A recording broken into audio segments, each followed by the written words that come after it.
Mi se uvijek hvatamo za neku tamo perisku i onda nas proglašavaju da nam je periska najvažnija u životu ili bilo koji ptica neka ili tako dalje. Međutim, mi ne samo da štitimo prirodu, mi moramo štititi ljude, domaćeg čovjeka, da ima di živjeti, da bude svoj na svome, da bude u zdravom okolišu, da može raditi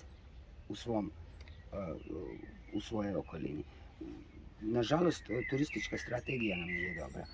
Mega hoteli nisu ono što nama treba. Nama trebaju manji integrirani hoteli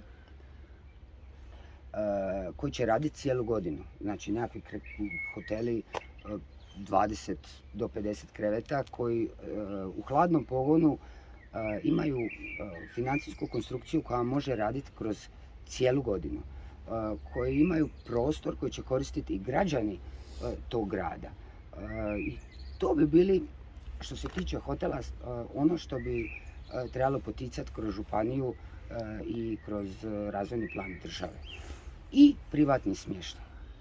Znači čovjek kad dođe na Jadran u Hrvatsku, hoće biti na Jadranu u Hrvatskoj, u Dalmaciji, u Makarskoj, u bilo kojem gradu, ono će baš tu biti. On ne želi jednu uniformnu sredinu. Mislim, takve hotele kakve propagira naša razvojna strategija su uniformni. Svejedno vam je da li ste u Kostarici ili u Makarskoj. To nije ono što mi trebamo propagirati. Ako neko hoće to graditi, ne gradi. To je njegova lova. Nek si zatvori konstrukciju koju ne može zatvoriti, jer nijedna feasibility studija to ne opravdava, nažalost.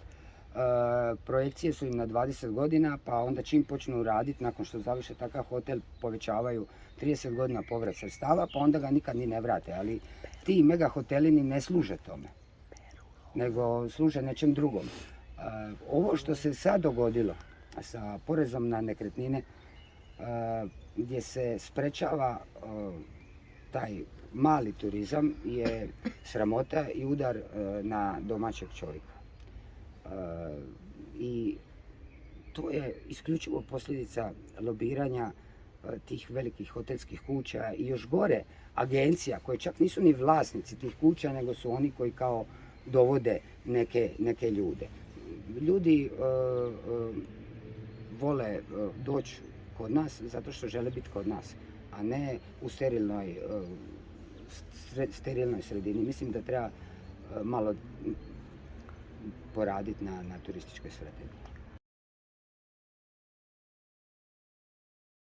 Ja bih samo pozvala glasače da glasaju, da izađu u nedjelju na glasanje i da u lokalnoj sredini našoj glasaju prema vlastitoj savjesti, ali zato očekujemo u velikom broju glasove za županijsku skupštinu, za javno dobro, da glasate da bi mogli sprječavati eventualno takve projekte koji se planiraju u našoj Dalmaciji cijeloj i općenito na našoj obali. Tako da očekujemo glasove za javno dobro, za županijsku skupštinu u nedjelju. Izađite Na listi broj 4. Na listi broj 4.